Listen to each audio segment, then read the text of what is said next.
Hi, this is Asha Simaidan, and today I would like to talk to you about three concepts. One of them is a methyl group and methylation.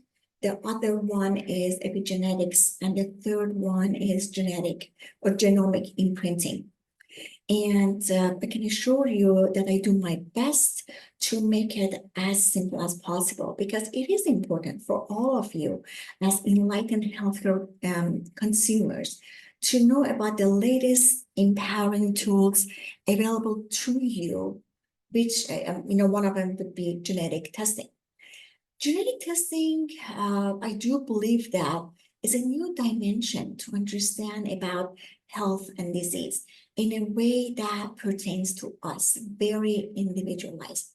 And I hope you agree with me that we have come a long ways from relying on our blood tests, such as cholesterol, triglyceride, blood sugar, kidney function, liver function, so on and so forth, to tell us story about our current or future health and disease status.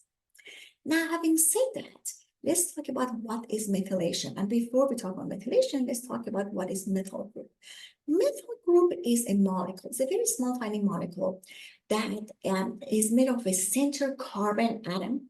And imagine this carbon atom has four arms coming out of it. You know what I mean, though? And then the three arms, they are attached to each one of them to one hydrogen atom, meaning that the three arms out of four are occupied with hydrogen atoms, and one arm is free. Methylation is the addition of the methyl group through the free arm of the methyl group, basically, to the protein or the DNA, which can change the way these proteins can act in the body or genes being expressed or not. Demethylation is the removal of the methyl group from proteins or DNA. So in methylation, when methyl groups are attached to DNA, what they do is that there's a parking area next to the gene that we call it primer area. They go and park themselves or attach themselves in that primer area. And the minute that they do that, the gene that is next to them is going to be deactivated, meaning that it's not going to be expressed, and whatever the function of that gene would be will be aborted, basically. When demethylation happens is that when the methyl group, they free themselves from the primer region, and then as a result, that gene now it can be expressed. Now, let's talk about the second concept, epigenetics. Epigenetics, so when we talk about epigenetics, and later I tell you what's the relationship between epigenetics and methylation, but epigenetics means above gene. Epi means above, genetic means genes.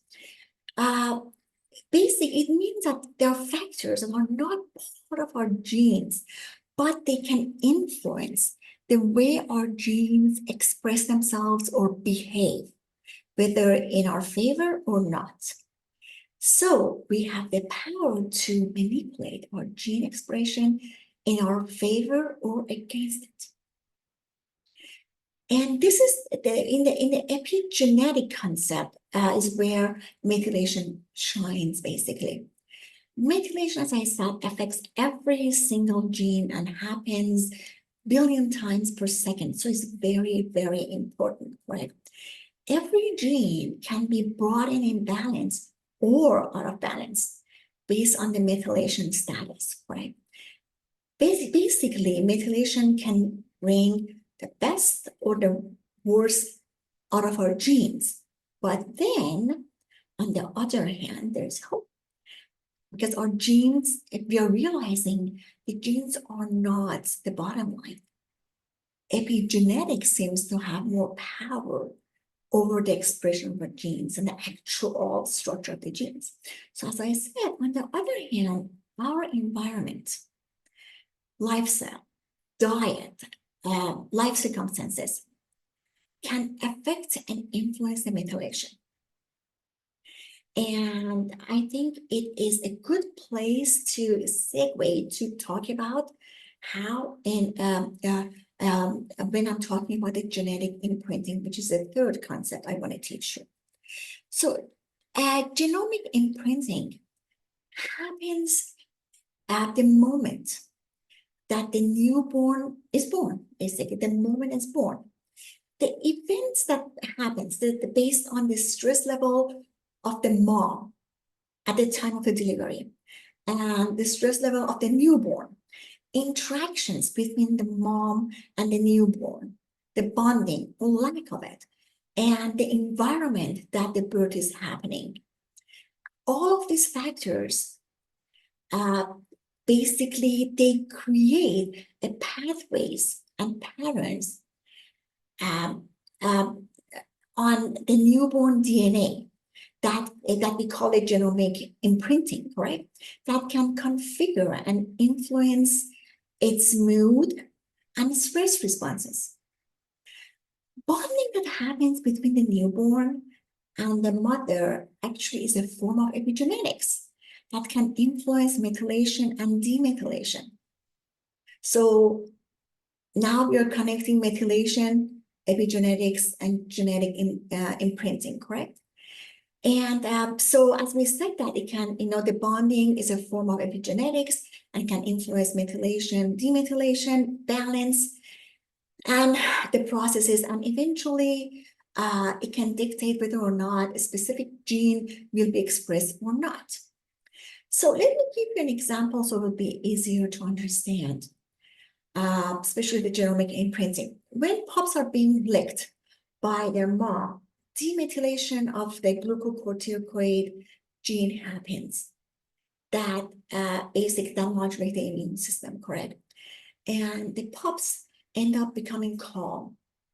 Otherwise, if demethylation doesn't happen, the glucocorticoid gene and the function of it becomes kind of aborted, and through the process of methylation, and the pups end up being anxious, and you can replace the pups with the newborn here.